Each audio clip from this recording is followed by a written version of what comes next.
Hey everybody, we're back for another video. Last time we left off, the E36 got an upgraded exhaust system. We added a muffler. We also added a boost gauge. We got to drive it on the street. And we even went to a drift event. So in this video, we're going to be continuing on with that theme. I have a new differential with me. It is a 3-4-5 gear ratio, 3-4-5 to 1. Right now, the car currently has a 3.91. I believe. It's a welded diff. The new one that I have is open at the moment, so the objective is to weld it and mount it up to the car, swap it with a 3.9, and see how it drives, because right now on the freeway, when you're going about 55 miles an hour, the car is like at 4,000 RPM. It's a little too high, so I want to be able to drive the car to the track and back without sacrificing too much low-end torque. So it's going to be kind of a test to see how the 3-4-5 does. But yeah, that's the plan. We're going to weld that out, and probably also going to do an alignment on the car and dial everything in, because last time we were at the drift event, the first lap I did, the inner tie rod decided to separate from the outer tie rod, and it messed up the whole alignment in the front. So we're going to have to redo that and get it dialed in, and I think that might be all we have planned for. There's one other thing I want to do, but I might have to wait till the next video because that drift event's coming up in about 4 days or so. Oh yeah, and if I didn't mention, there's another drift event we're going to on Sunday, which is today's Wednesday night, so it's, about 4 days from now. So yeah, we also got a drift event to go to. But yeah, that's the plan for these next couple of days. So I'm going to go ahead and bring the differential up here. We can go ahead and start prepping it to be welded. So let's do it. Alright, so here's the diff and everything else that we'll need. So the diff itself, like I said, it's a 3-4-5. There's a lot of surface rust on it, but it should be okay. And here is the brake clean, which we'll use to clean off the inside, the spider gears, and the inside of the casing there. Make sure it's non-chlorinated, because the chlorinated does not react well with the MIG welder and it creates poisonous gas. We also have anti-spatter spray. This we'll use to spray just in general all over. It's good for MIG welding to prevent little BBs from getting on spots you don't want it to get on. So for us, we want to prevent BBs from forming on the ring gear here. So we're just going to spray everything with a generous amount, and that should take care of that. And we also have MAP gas, or just a torch, propane MAP gas. It shouldn't really matter too much. MAP burns a little hotter, I believe. But yeah, so the plan is we're going to go ahead and clean off the inside right here as best as we can with the brake clean. And once it's as clean as it can be, I'm going to go ahead and start heating it up. This will kind of serve two purposes. One, it'll help burn off some of the oil that's trapped in between the teeth there of the spider gears.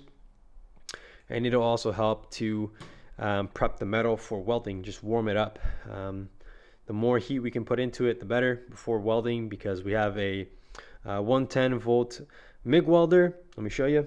This is the MIG welder that we'll be using. It's not a 220, so you can't get as much penetration with metal as with a 220 welder. So we're going to be cranking this up to the max settings, and we're just going to have to get the differential as hot as we can. That way it'll give us the most advantage for this kind of welder. I'm sure it'll be fine. This is actually going to be the first diff I've welded. The one that I have currently in the car, the 391, that one was already previously welded when I did it, or when I got it. But I'm sure the 110 should be plenty enough to get the job done. But on the safe side, we're just gonna weld in as many areas as we can inside of here. You can hit inside the corners here where the gears meet. You could also hit it on the casings right here, back there, and right here. And you can also hit it on these pins. Once it's actually welded, you'll get a better idea of what I mean. But I think it'll be okay. I think it'll hold just fine. So yeah, I think the first step here is to just start cleaning it all up. So I'm going to start hitting it with some brake clean and get it all nice and clean for the welding.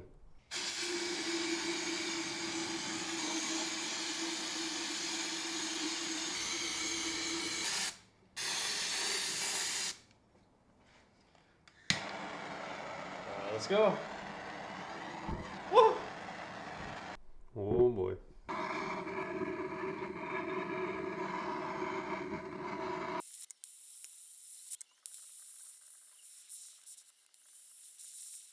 still might hit it with a little bit more. We'll see. But I think it's time to go ahead and hit it with some anti-splatter. Turn on the MIG welder. And yeah, get to welding.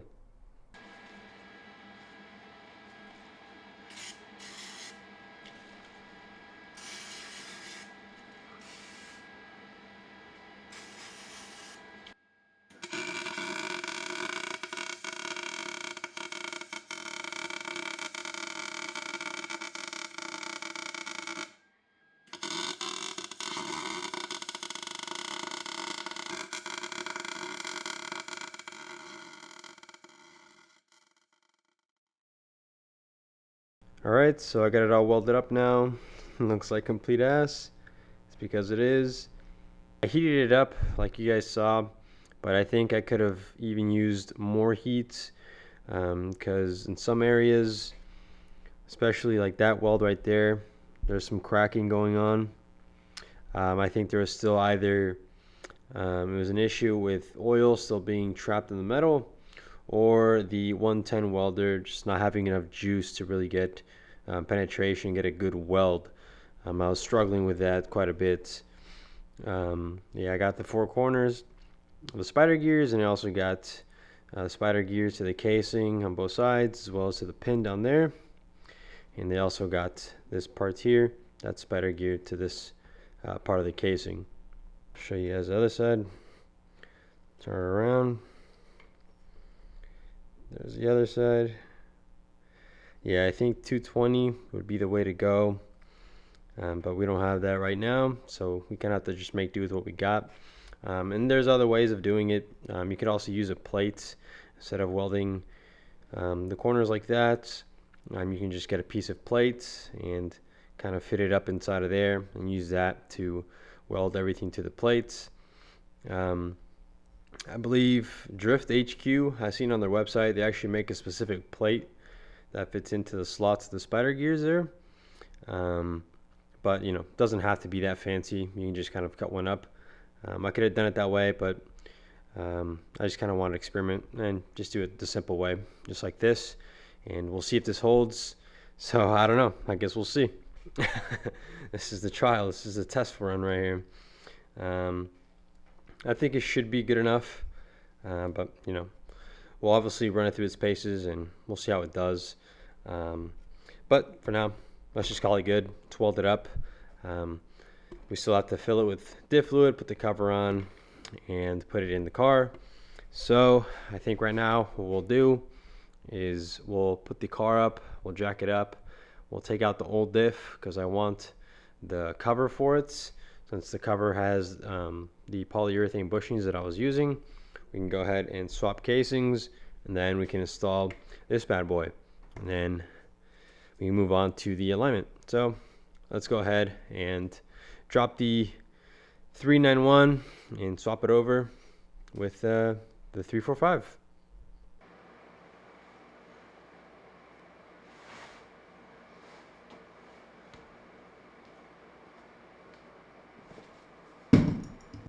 Oh my god. So I got both these differentials here side by side. There's the 391. There's a new one. And I'm looking at them, I'm like, why does the new one look a little smaller? And I start looking around and I start seeing the heights, and yeah, it was definitely smaller. Keep looking around, and it hits me. This one right here, the new one that we just welded up, it's a small case differential. The one that we have previously is a medium case differential. So this isn't gonna work. Yeah. Oh, fuck. Yeah, so I wasn't anticipating that at all. I kind of figured it's just gonna be plug and play. I didn't put into account the fact that it could be a small case differential. I thought 325s and 318s all shared the same diff. I thought all like non-M or non-328 or M3 E36s share the same diffs, but they don't. They definitely don't. So we're gonna have to figure something out. I guess I'll be thinking about that tonight, and then tomorrow we'll come up with some kind of strategy. I'm gonna be working tomorrow, so it's gonna be some quick thinking going on. But what we can do, at least for now, is the alignment. We can at least bang that out tonight. That way we don't have to worry about it tomorrow and just focus on banging out the diff. So we have tie rods. I have 2 new tie rods. Let me bring them out. Pretty sure I showed them off in the last video. They're just standard. I believe these are E90 tie rods, inner tie rods. And the research I've done, these should be long enough for our setup. So this better work. This better work. I have faith in this one. I have faith in this one. So we're gonna throw this one in, and the rear camber also needs adjusting. After the event, when I was checking out the wear on the rear tires, it looked like it's wearing uneven. Let me actually show you. So it's wearing on this side. It's wearing just a bit uneven towards the outside of the tire on the driver's side, and on the passenger side, it's wearing a lot more on the inside. To fix this, basically just adjust the camber. This is an aftermarket lower control arm that's camber adjustable. You can spin it in and out. So for this side, let's say, I'm going to go ahead and probably suck it in just a bit. We're going to have to kind of eyeball it. We'll do it a couple turns. And on this side, we'll probably suck it out about like 1 or 2 turns and just see how that goes.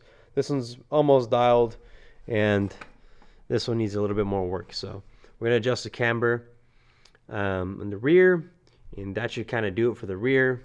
And for the front, like I was saying, we can install the tie rods and redo the whole front toe and get the front toe set up properly.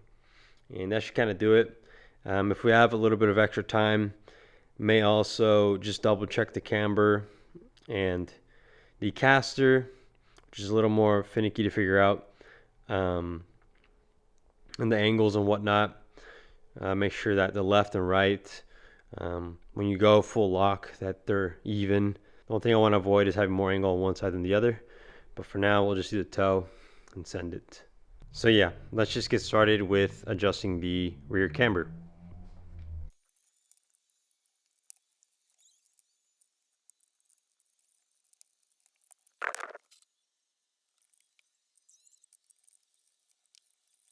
Alright, so now it's time for the tie rods. I'm going to go ahead and pull off this one, and we can compare it with the new one and see if there's any differences. Hopefully this one's a bit longer. Just by eyeballing it, seems to be. But let's pull it out and find out. Don't mind the leaking power steering fluid.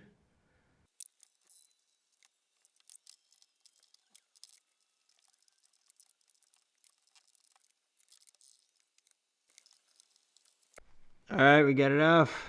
Here's the old one. Here's the new one. It's clearly a little bit longer. This one does look like I cut it before. I don't know why I cut it. But we're going to try this new one. The only reason I could think of would be if for some reason this one was too long and I couldn't get the toe in. But I don't know. This should work. So we're going to throw this back in. Throw this new one in. And do the same with the other side. We had the new tie rods in, and it seemed to have a lot of extra length to get the angle that we need for the toe adjustment. And I went ahead and I found somebody on Facebook Marketplace. I was looking around all of last night and this morning, trying to find anything I could, and I found something. This right here is an M3 differential. It is an LSD, and it is a 3.38 ratio diff. Now, I haven't actually proven that it's 3.38, but we're going to check that right now. I just kind of sent it. This should be an M3 diff. You can tell because where the axles bolt up to the diff right here, these flanges are actually larger, slightly larger than on the normal differentials. They're both medium case, but for M3s, I guess the axles, the CVs, the CV joints are slightly larger on the M3, and they're just a bit bulkier in general, the axles, than on the standard 325s, and I believe also the 328s, but I'm not too sure on that. But the good news is actually that you can swap out these flanges here. You just pop them out and swap them. So I'm just going to go ahead and do that. I actually did it right now. That's the one off the M3, and this is the one off that 391.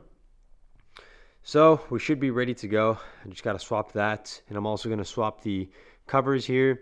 This is my ghetto differential cover reinforcement plate that I made a long time ago. It is not pretty, but I guess it's been working good so far.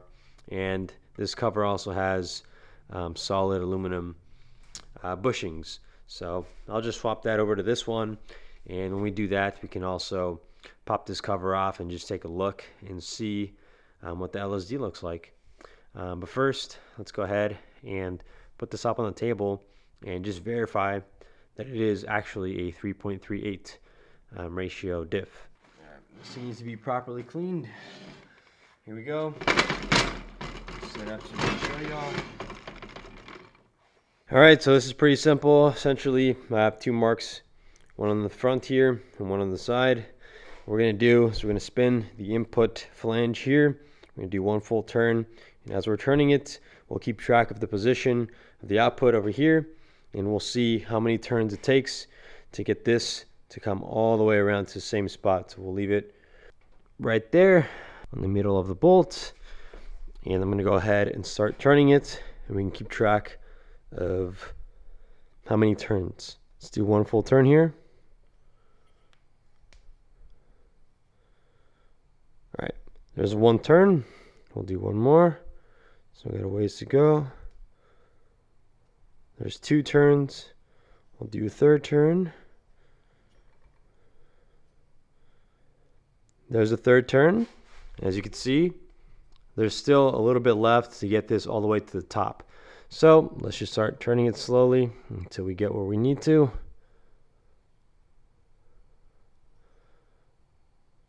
There. Okay. So that was a little over 3 turns. Let's take this back a bit. That was a little over 3 turns. So let's take a look at the input. We'll see where that line is. It's right there. So from here, I'd say it's not exactly half. It's a little bit. I'd say this is about half. It's a little bit before that. So I'd say this is pretty accurate to the 3.38 ratio. So we've now verified that this is a 3.38. The next thing I want to do is take off the cover itself and just make sure that it is truly an LSD. So let's take the cover off. First, let's just make sure there's no oil in here. Let's go ahead and drain it. It is a 14 mil, big old hex socket, hex bit. Oh boy, let's see if we can do this. Try again. Oh yeah. Good old karate chop. Got my drain pan here.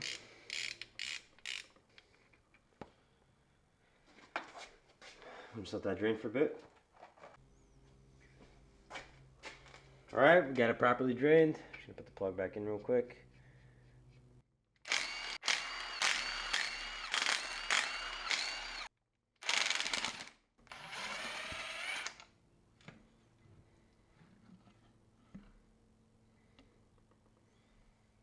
Alright, so as you can see, there's not much to see. It's all kind of covered up. But I can guarantee you that this is an LSD. It looks nothing like the open diffs.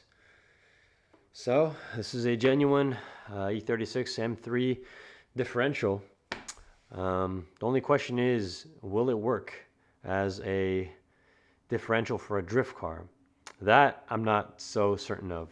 I know an LSD is a good idea because you can get a good balance of both, essentially an open diff and a solid welded diff.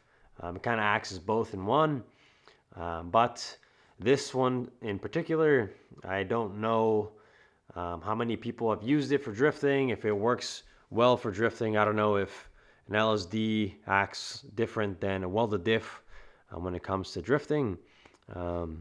That's just something I guess we're gonna have to find out. I don't know how we'd be able to weld it without, I guess, tearing it apart. We can probably find a way. We'd have to tear it apart and then weld it up. But what I'm thinking is at least trying it like how it is. Just leave it alone. We'll put the cover back on. We'll throw some fluid on it and we'll just drive it and we'll take it to the vent. We'll drift it and I'll bring the other one as a spare if we need it and just see how it does. I'm guessing it'll be fine. It'll act as, as a welded diff would. Spinning both wheels most of the time. At least when you need it, but we'll see. So at least now we know for sure it's a LSD, which is pretty cool. I never thought I'd own an LSD for an E36, especially one off an M3. So I think with that being said, I'm gonna go ahead and clean off all the edges here so we can clean it off for the new cover, throw some silicone on it, tighten it all up, and start throwing it in the car because we are running out of time. Slowly. All right. I'm also going to swap the ears here. This is the correct one. The one on the left, the one on the right here is the incorrect one. So I'm going to make sure we have the right ears as well. But yeah, let's clean it off, throw some silicone on it, and put the cover on.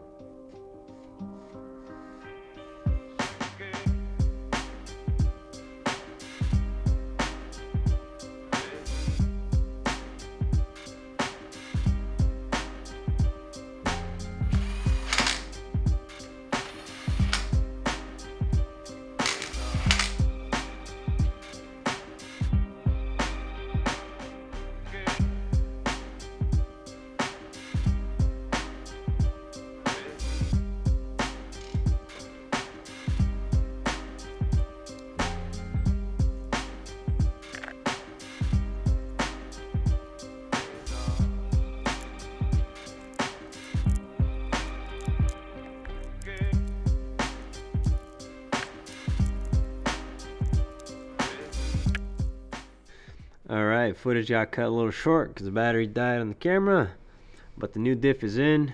We got the sway bar link also back in. Yeah, so now that the new diff is in, let's go ahead, drop the car down, and we can begin with the alignment to set the front toe. Alright, so the alignment machine is now set up, the string alignment machine. Yeah, it's pretty tedious to set it up, so I didn't want to kind of record the whole process of going through it. It's pretty simple. It's a good video by FCP Euro that you guys should check out. I'll throw the link in the description. They go more in depth on how to do it. Essentially, it's just two pieces of pipe that you cut equally. The slits right there, they're equal front and back, and you run the string. I like to use these. I forgot what exactly they're called, but they're for marking lines on wood and stuff. Carpenters use them. I just kind of use them just to have some kind of weight to make the string taut on both sides. And essentially you run the strings on both sides and you find a good reference point. So for example, the center of the wheels, front and back, and you just kind of keep going back and forth until they're the same on both sides. Center to center, center to center. And then from there, you can start making adjustments and checking. For the toe, obviously, you change the inner tie rod in and out. One thing I do want to mention, I did already go ahead and do it, since like I said, it's pretty self-explanatory. It's very tedious. I had to go back and forth many times because the steering wheel kept moving. And I have it on cardboard, but it's not really the best. So every time I make an adjustment, the steering wheel would move, so I'd have to move it back to the center and then recheck everything. When I did the initial adjustments, I found that the inner tie rods were actually too long. So it went from being too short to too long, and they were towed out, and it was in as far as it could go. So I ended up having to make adjustments to the inner tie rods. I went ahead and cut them. These are the ends of the inner tie rods. It wasn't much. It was about 6 threads off the E90 tie rods. If I haven't mentioned that before, they're E90 tie rods. I did have to cut them just a bit. I would say that's about 3/8, something like that. I don't know.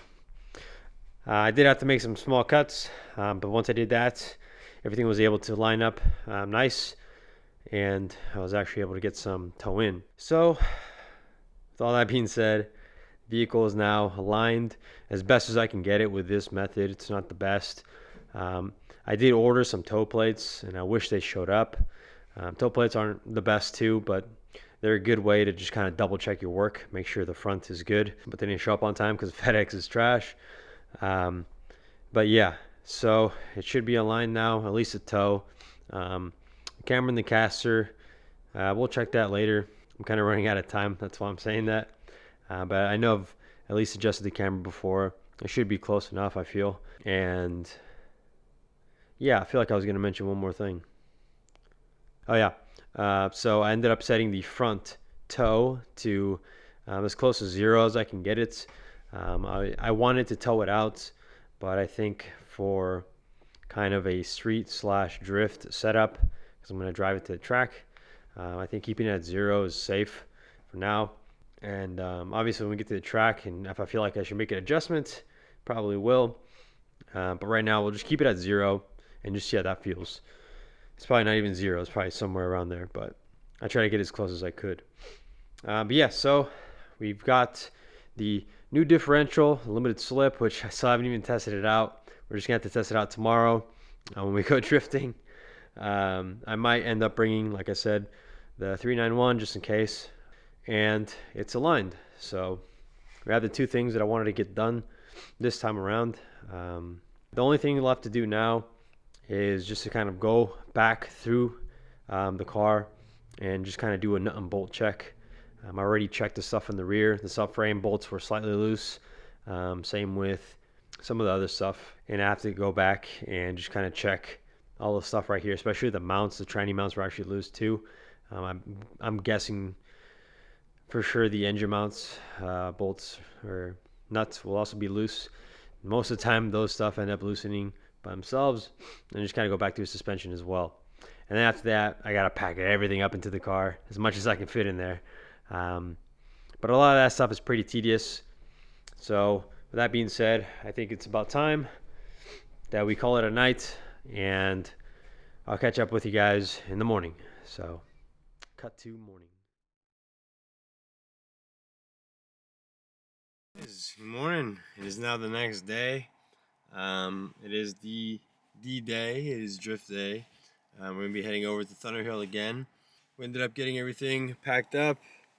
If you can see, right now the car is just full of everything. It's packed to the gills right now.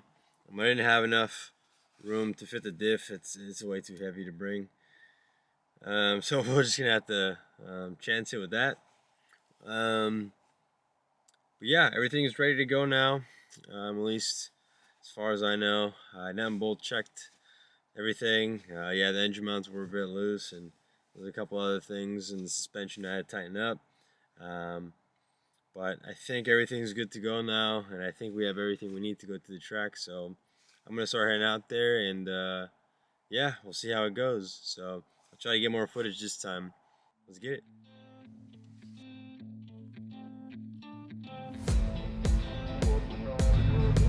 I'll show you what real power looks like, dude.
What's he doing?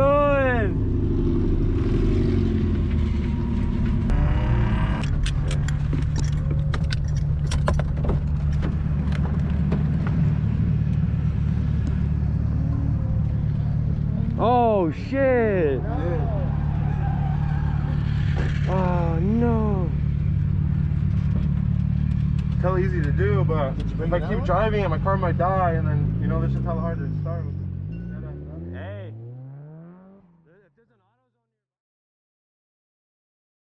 Alright, and we're back. So to recap the event, the car made it in one piece, the E36, made it there and back. No trailer, no truck, no towing. This car is no longer a trailer queen. It made it in one piece, there and back, which I'm very excited for. The LSD held up just fine. I didn't have any problems with it, at least yet. I was a bit nervous about it, but it seems to have held up just fine. So there's that. The ratio actually helped a lot with the freeway driving. The RPMs are still a little high on the freeway. I still have to kind of keep it around 60, 65, 70. But there's nothing to really do about that since we don't have a 6th gear. So it is what it is. I'm happy about it for now. And as for the event itself, everything went great. The alignment was pretty dialed this time. I wasn't fighting it the whole time. It actually inspired confidence as I was driving it. The transitions were good. The self-steering was on point. Everything that a drift car needs, it was doing. So I was happy about that. I actually wasn't fighting it this time. So we'll see about upgrading to an aftermarket angle kits. Right now it actually held up pretty good, so I might just kind of focus on other things in the meantime. This was the first time I got to tandem. This time I actually got to chase somebody, chase my pal around, and that was crazy. It was so much fun, probably the funnest I've ever had drifting. We did have to cut a bit short because my buddy was having fuel cut issues and his alternator belt snapped, and we had to bust a mission to fix it, and this and that. That's just how it goes, right? But yeah, it was a good time. We'll see where to go from here. I still have to kind of brainstorm. As you can see, I kind of have a plastic hood scoop on it right now. I just recently got it, and yeah, I'm still thinking about how to do that. I don't know if I want to, but I might just have to. But we'll see where the next video goes. Also keep kind of brainstorming what to do next with the car. It's still a long list of things to do. But yeah, all in all, it was a good time. So you guys know what to do. Like, subscribe, all that stuff. And yeah, thank you guys for watching the video, and I guess I'll see you guys in the next one. Take care. Hey, what the fuck? The first corner was hella wide. Huh? The first corner was hella wide. Dude. What do you want me to do, bro? It's a wide corner. You have to go that fucking... Dude, you're halfway out the track that way. Dude. Yeah, that feels good. This guy's just fucking swinging it out. Letting all hang out. Dude, I'm running out of time. Hey, go wide or go home.